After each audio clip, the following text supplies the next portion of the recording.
Assalamualaikum warahmatullahi taala wabarakatuh. Bapak, Ibu, insan terdidik dan juga tenaga kependidikan abad 21. Perkenankan pada kesempatan ini saya coba share podcast ataupun berbagi informasi tentang IKM ataupun implementasi kurikulum merdeka. Bagaimanakah langkah-langkah ataupun cara-cara bagi Bapak dan Ibu para kepala sekolah yang saat ini belum mendaftarkan satuan pendidikannya pada implementasi kurikulum merdeka. Bapak dan Ibu, untuk daftar implementasi kurikulum, bahwasanya yang berhak mendaftarkan adalah kepala sekolah yang mempunyai kewenangan untuk mendaftarkan sekolahnya melaksanakan ataupun implementasi kurikulum merdeka. Sedangkan untuk guru dan tenaga kependidikan tidak memiliki kewenangan untuk melakukan pendaftaran. Baik Bapak dan Ibu, langsung saja bagaimana caranya Bapak dan Ibu para kepala sekolah yang ingin mendaftarkan satuan pendidikannya pada implementasi kurikulum merdeka. Langkah yang pertama tentu saja Bapak dan Ibu masuk di aplikasi Google Chrome, kemudian silahkan login dengan menggunakan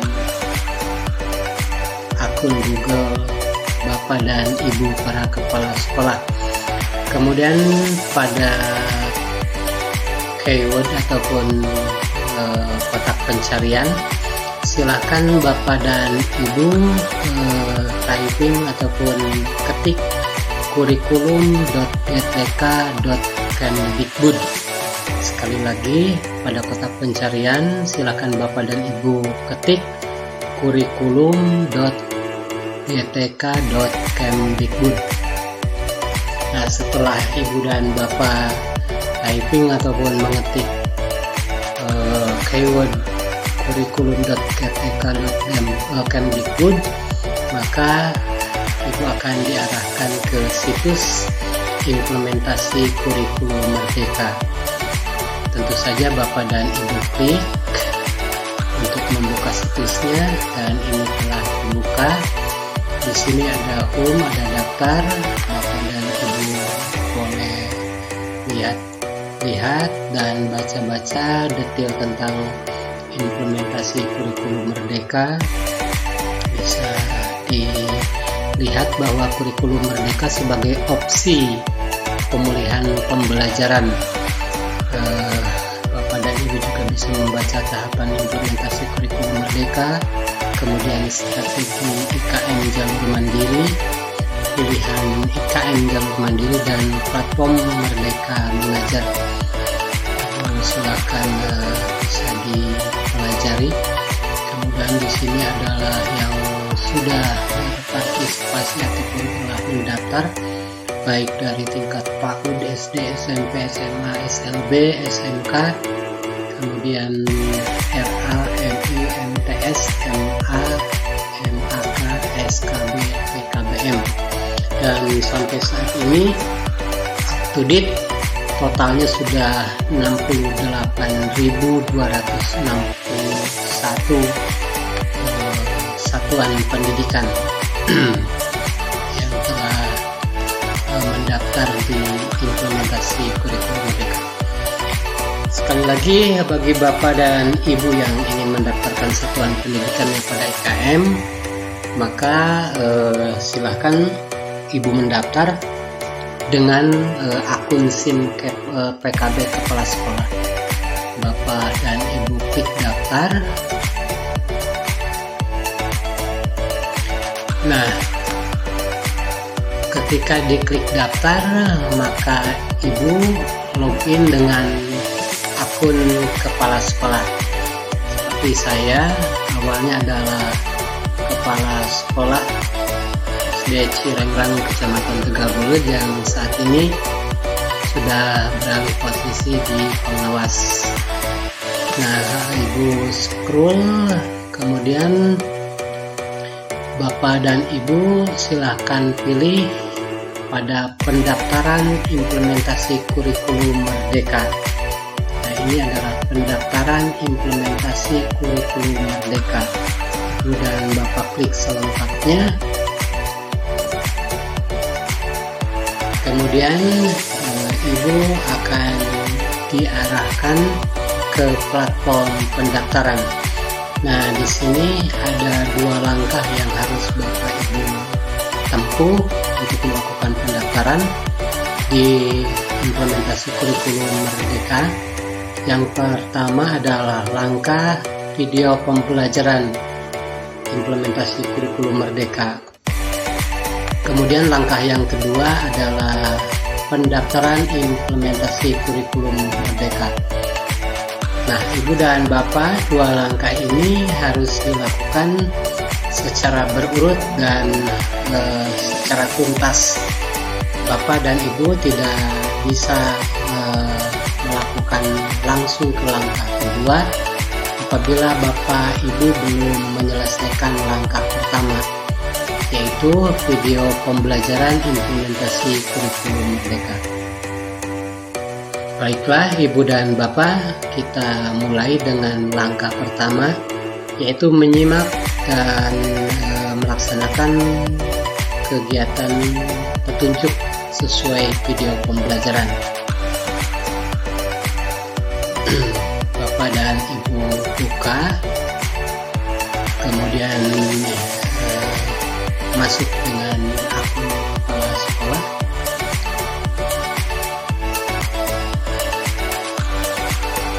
Nah, di sini ada 2 konten yang harus dipelajari berupa kurs konten. Yang pertama adalah video kurikulum Merdeka ke-1, kemudian yang kedua adalah video kurikulum Merdeka ke-2. Kita mulai dengan video kurikulum Merdeka ke-1. Ibu silahkan Bapak dan Ibu baca secara seksama, kemudian juga tonton videonya secara cermat.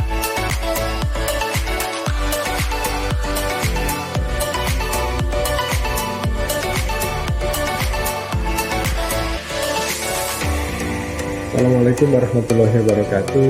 Salam sejahtera untuk kita semua. Om Swastiastu, Namo Buddhaya. Salam kebajikan, rahayu. Ibu bapak, guru, para kepala sekolah, kepala madrasah, kepala PKBM yang saya hormati dan saya banggakan. Setelah mendengar pengumuman Merdeka Belajar episode ke-15, kurikulum Merdeka dan platform Merdeka Belajar dari Mas Menteri Nadiem Makarim, Bapak Ibu mungkin sedang bertanya-tanya, apakah sekolah madrasah PKBM saya sebaiknya ikut menerapkan kurikulum Merdeka tahun ini?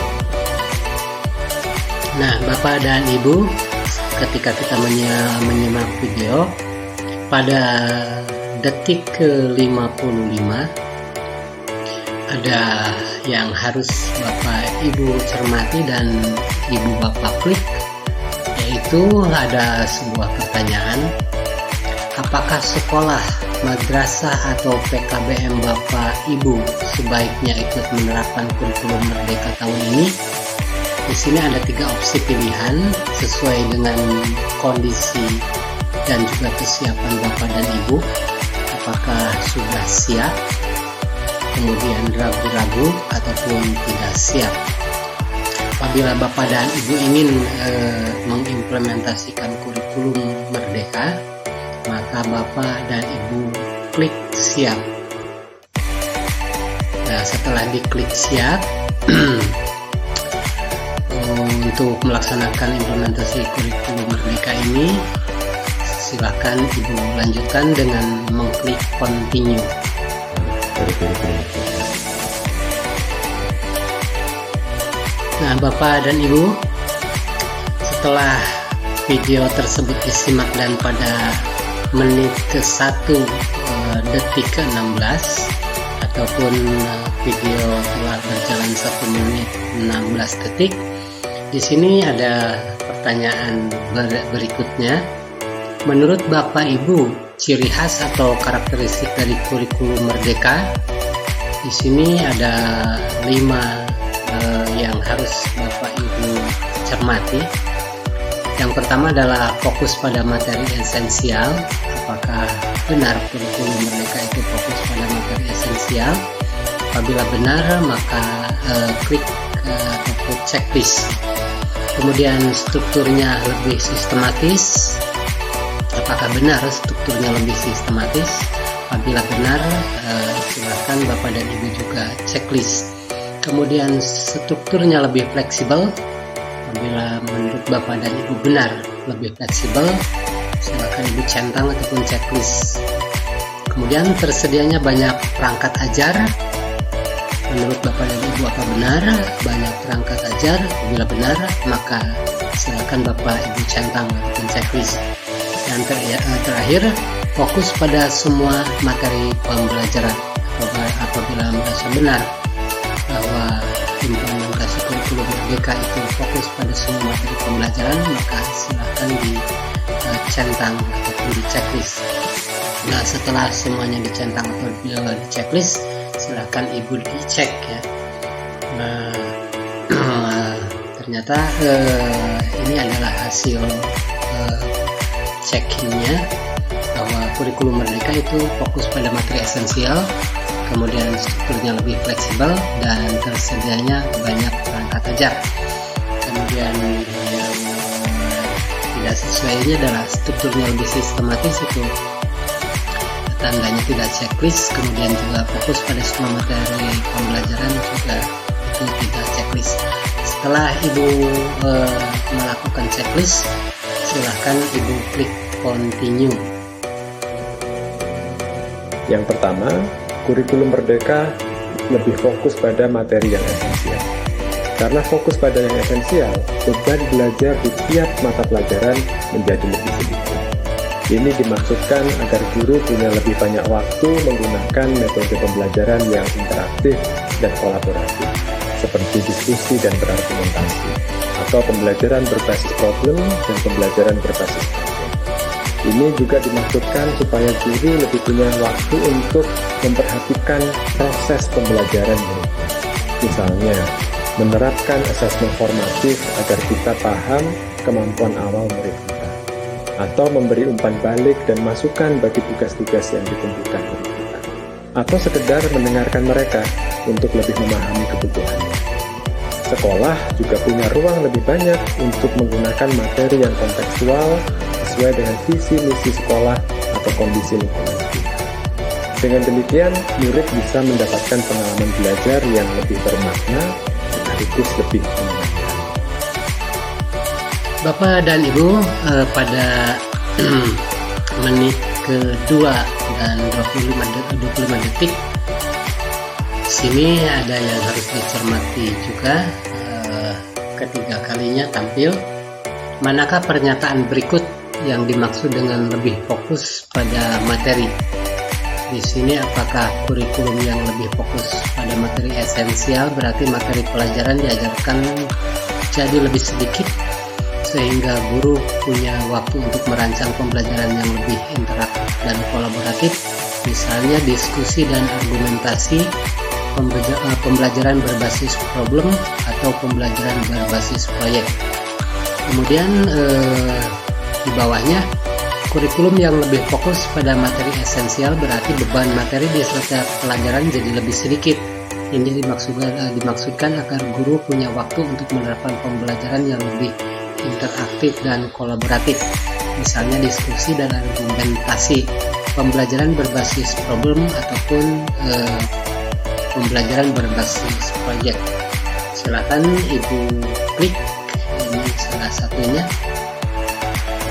Setelah diklik salah satunya, kemudian Bapak dan Ibu klik kelas 11 dan 12, mereka bisa memilih mata pelajaran yang sesuai dengan minat dan aspirasi kami.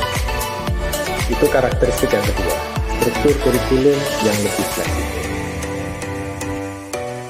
Nah, di menit kedua lebih 52 detik, kembali ini ada yang harus dicermati oleh Bapak dan Ibu. Menurut Bapak dan Ibu, apakah keuntungan yang dapat diperoleh dengan menerapkan kurikulum merdeka yang memiliki karakteristik strukturnya yang lebih fleksibel? Ini ada 3 yang harus dicermati. Yang pertama, guru lebih leluasa merancang alur kecepatan pembelajaran yang lebih sesuai dengan kondisi dan kebutuhan gurunya. Apabila menurut Bapak dan Ibu benar, silakan dicek. Kemudian jam pembelajaran juga dikunci per tahun. Sekolah bisa lebih fleksibel dalam merancang kurikulum operasionalnya. Apakah benar itu jam pelajarannya dikunci per tahun? Bila benar, silakan dicek. Kemudian murid SMA ataupun MA dan PAPC kelas 11 dan 12, mereka bisa memilih IPA IPS bahasa sesuai dengan minat dan aspirasi keluarganya. Misalkan Bapak dan Ibu di SD ataupun SMP tentunya tidak usah men-checklist untuk hal mengenai SMA dan MA. Kemudian Bapak dan Ibu cek, sudah dicek, dan selanjutnya adalah kembali klik continue.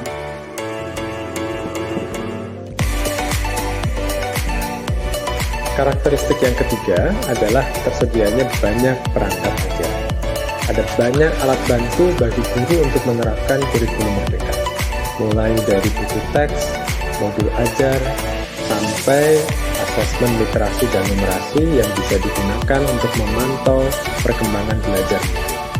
Perangkat-perangkat ini bisa langsung digunakan apa adanya atau bisa dimodifikasi, diadaptasi sesuai dengan kebutuhan. Ada juga modul-modul pelatihan yang bisa diikuti oleh guru dan kepala sekolah secara mandiri. Semua ini akan disediakan melalui aplikasi Android dan website bernama Platform Merdeka Mengajar. Bapak dan Ibu insan terdidik abad 21, di menit ke-3 lebih 40 detik, kembali ada hal yang harus Bapak Ibu cermati.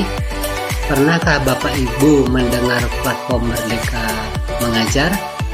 Sini ada 3 opsi, apakah pernah, belum pernah, atau sudah memakainya.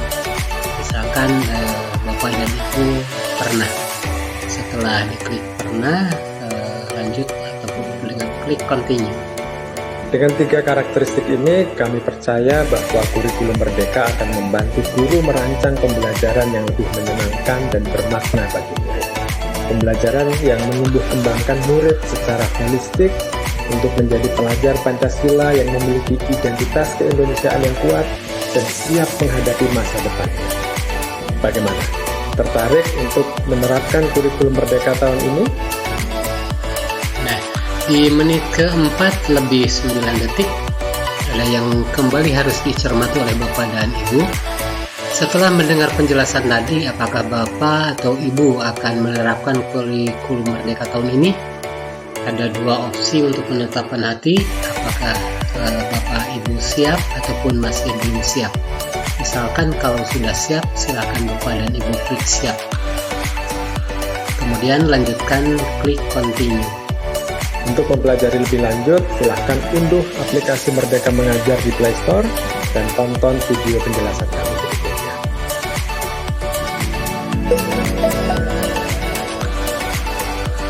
Nah, Bapak dan Ibu, untuk video pertama sudah selesai, tapi harus diingat bahwa untuk pendaftaran implementasi kurikulum merdeka video ke-1, ini video harus benar-benar sudah tuntas dari awal hingga akhir, tidak boleh terpotong ataupun tidak boleh jumping ke akhir. Ini untuk menjaga agar tahapan-tahapan tadi ada hal-hal yang harus Bapak Ibu simak. Nah, Bapak dan Ibu, ini di sini ada tampilan mark complete, artinya untuk tahap ke-1 video pembelajaran video ke-1 ini tahap demi tahap sudah komplit ataupun tidak ada hal yang terlewati. Di sini tanda mark complete-nya itu hijau dan dicentang. Nah, Bapak dan Ibu, kita lanjutkan ke tahap berikutnya secara otomatis apabila video kurikulum Merdeka 1 sudah selesai, ini sudah centang, dan sekarang adalah progres video kurikulum Merdeka kedua. Assalamualaikum warahmatullahi wabarakatuh. Salam sejahtera untuk kita semua. Om Swastiastu, Namo Buddhaya, salam kebajikan, rahayu. Bapak Ibu guru, para kepala sekolah, kepala madrasah, dan kepala PKBM yang saya hormati dan saya banggakan. Setelah menonton video sebelumnya, Bapak Ibu mungkin sudah lebih mantap untuk menerapkan kurikulum Merdeka pada tahun ajaran 2022 ini. Tapi sebelum benar-benar memutuskan, pastikan bahwa Bapak Ibu memahami perubahan apa saja yang harus dilakukan sebagai konsekuensi dari penerapan kurikulum Merdeka. Konsekuensi yang paling penting adalah Bapak Ibu belajar memahami filosofi dan paradigma yang melandasi kurikulum Merdeka dan menerjemahkan kurikulum Merdeka menjadi kurikulum operasional yang sesuai dengan karakteristik masing-masing satuan pendidikan.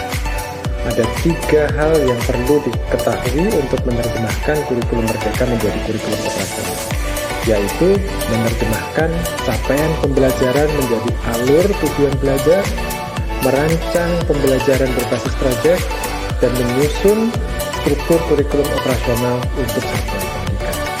Mari kita bahas satu persatu. Dalam kurikulum Merdeka, kompetensi yang ingin dibentuk dirumuskan sebagai capaian pembelajaran yang lebih terintegrasi. Tidak lagi dibagi antara pengetahuan, keterampilan, dan sikap, karena sebuah kompetensi selalu merupakan perpaduan dari ketiga dimensi ini. Selain itu, dalam kurikulum Merdeka, capaian pembelajaran tidak ditetapkan setiap tahun, melainkan setiap fase, yaitu bisa 1 tahun, 2 tahun, atau 3 tahun. Karena ditetapkan per fase, capaian pembelajaran harus diterjemahkan menjadi kompetensi-kompetensi yang lebih kecil yang bisa dicapai dalam periode waktu yang lebih singkat. Dengan kata lain, satuan pendidikan harus merumuskan alur tujuan pembelajarannya sendiri. Bapak dan Ibu, pada video yang kedua di menit ke-2 lebih 19 detik kembali ada hal yang harus Bapak Ibu simak secara seksama. Setelah mencermati penjelasan tadi, poin-poin manakah yang berkaitan dengan capaian pembelajaran? Silakan Bapak Ibu klik pada pernyataan yang menurut Bapak itu benar. Di sini ada 1, 2, 3, 4, 5 ya. Yang pertama, sebuah kompetensi merupakan perpaduan dari dimensi pengetahuan, keterampilan, dan sikap. Bila menurut Bapak dan Ibu benar, silakan Ibu centang. Kemudian, kompetensi yang ingin dibentuk dirumuskan sebagai capaian pembelajaran yang lebih terintegrasi. Silakan Ibu checklist kalau menurut Bapak dan Ibu benar. Kemudian selanjutnya, capaian pembelajaran ditetapkan setiap tahun. Apakah benar capaian pembelajaran ini ditetapkan setiap tahun? Apabila benar, silakan checklist. Tapi kalau menurut Ibu tidak benar, silakan abaikan. Kemudian satuan pendidikan perlu merumuskan alur tujuan pembelajaran dari capaian pembelajaran. Apakah ini benar atau tidak? Kemudian capaian pembelajaran harus diterjemahkan menjadi kompetensi yang bisa dicapai dalam periode tertentu. Misalkan Ibu Bapak checklist. Nah, setelah Bapak Ibu men-checklist ataupun mencentang hal-hal yang menurut Bapak itu setuju, silakan Ibu cek. Kemudian setelah dicek, ini ternyata cuma 3 dari 4 yang diharapkan. Silakan Bapak dan Ibu klik continue. Selain menerjemahkan capaian pembelajaran menjadi alur tujuan belajar, satu kurikuler inilah yang berisi pembelajaran berbasis proyek. Pembelajaran berbasis proyek ini sebenarnya tidak mengacu pada satu metode pembelajaran yang spesifik. Ini adalah istilah yang menggambarkan pembelajaran dengan beberapa ciri. Pertama, pembelajaran ini bersifat lintas mata pelajaran, sehingga mendorong murid untuk melihat keterkaitan antara materi dari satu pelajaran dengan pelajaran yang lain. Kedua, pembelajaran berbasis proyek bersifat aplikatif, bukan berbasis buku teks saja, tetapi dirancang untuk menyelesaikan problem, menjawab isu tertentu, atau membuat karya seperti karya seni, pertunjukan, atau produk yang bermakna. Dengan demikian, murid melihat bahwa ilmu pengetahuan bisa relevan bagi kehidupan mereka. Yang ketiga, pembelajaran berbasis proyek dilakukan dalam kelompok. Jadi ini bukan tugas individual. Ini memberi kesempatan belajar bagi murid untuk berkomunikasi, berkolaborasi, termasuk menyelesaikan perbedaan pendapat dan konflik. Murid juga menjadi lebih mandiri dalam mengelola proses belajar. Dan ini adalah modal yang sangat penting untuk menjadi pelajar sepanjang hayat. Catatan penting lain tentang pembelajaran berbasis proyek adalah proyek ini tidak harus menggunakan teknologi atau fasilitas yang canggih. Proyek yang paling baik justru yang sesuai dengan kondisi dan konteks lokal. Dalam kurikulum Merdeka, pembelajaran berbasis proyek diberi jam pelajaran tersendiri yang cukup banyak. Karena itu satuan pendidikan harus merencanakannya secara tepat. Bapak dan Ibu insan terdidik abad 21 di menit ke-4 lebih 22 detik. Kembali ada yang harus dicermati.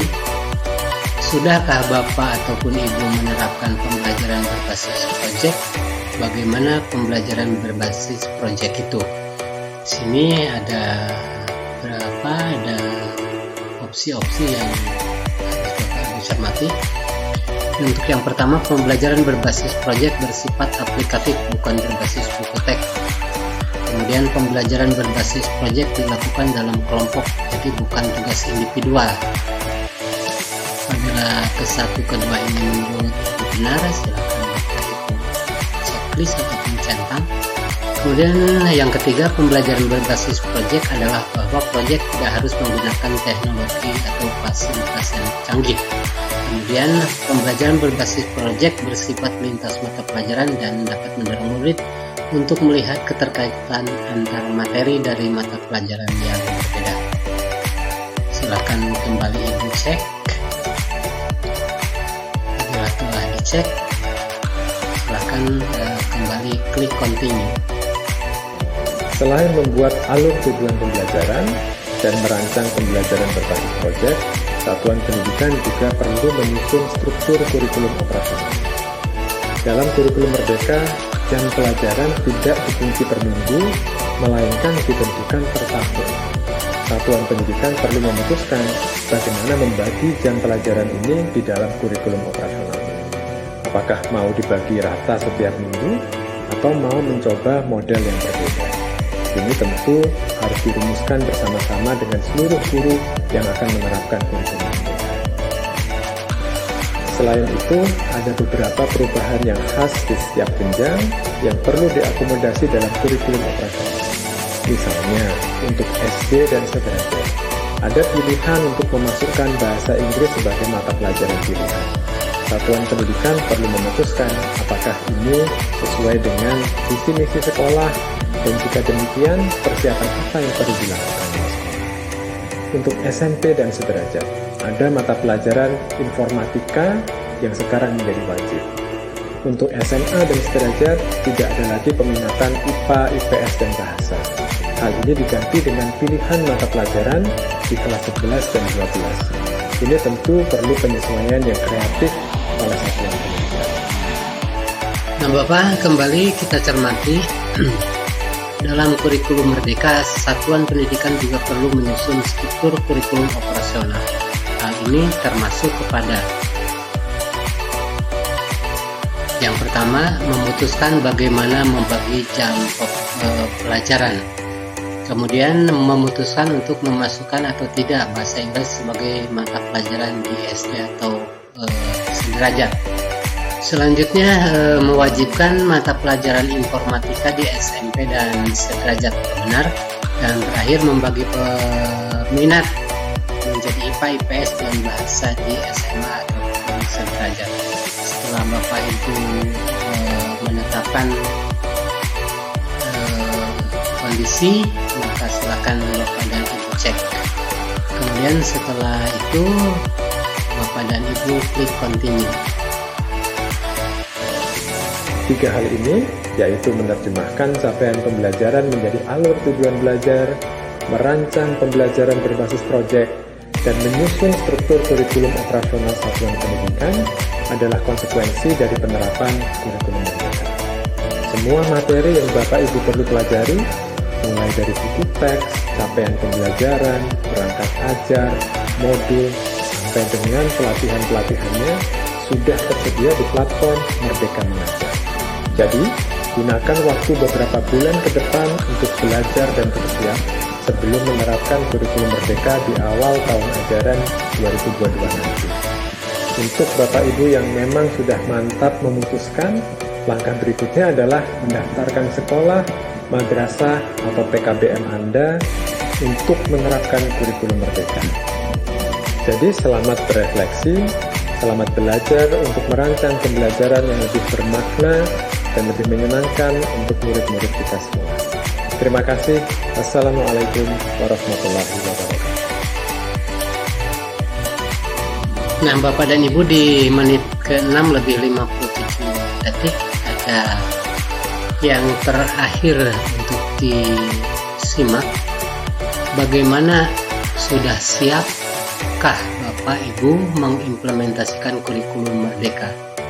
Ini ada 3 opsi. Yang pertama, saya siap mengimplementasikan kurikulum merdeka. Kemudian saya belum siap mengimplementasikan kurikulum merdeka. Dan yang ketiga, saya ragu untuk mengimplementasikan kurikulum merdeka. Apabila Bapak telah menetapkan diri dan siap mengimplementasikan kurikulum merdeka, maka Bapak dan Ibu silahkan klik untuk di atas.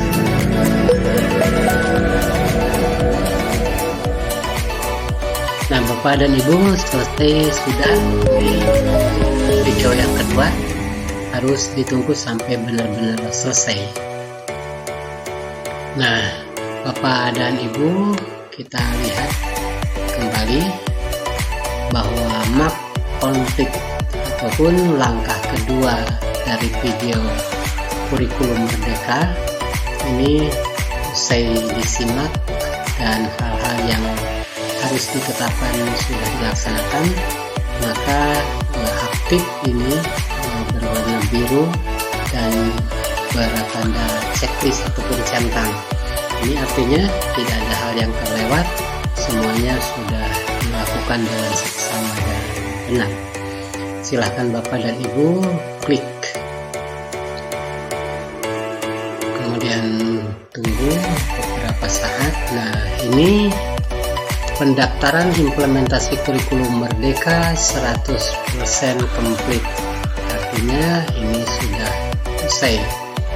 Dan Bapak dan Ibu silahkan kembali ke SIM Guru Belajar.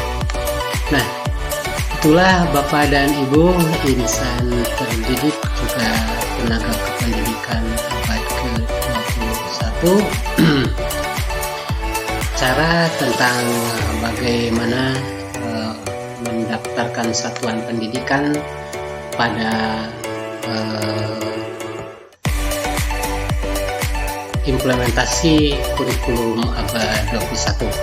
Satu hal lagi, di akhir saya ingatkan bahwa untuk pendaftaran implementasi kurikulum merdeka yang berkewenangan ataupun memiliki otoritas melakukan pendaftaran adalah kepala sekolah dengan akun SIM PKB kepala sekolah. Bapak dan Ibu, demikianlah, mudah-mudahan podcast kali ini ada manfaatnya, dan apabila Bapak dan Ibu merasa ada manfaatnya, kiranya berkenan Bapak Ibu untuk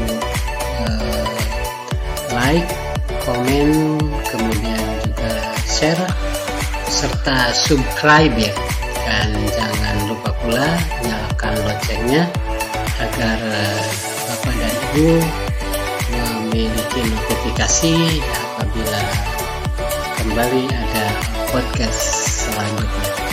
Sekali lagi terima kasih atas perhatiannya. Salam merdeka ataupun salam merdeka.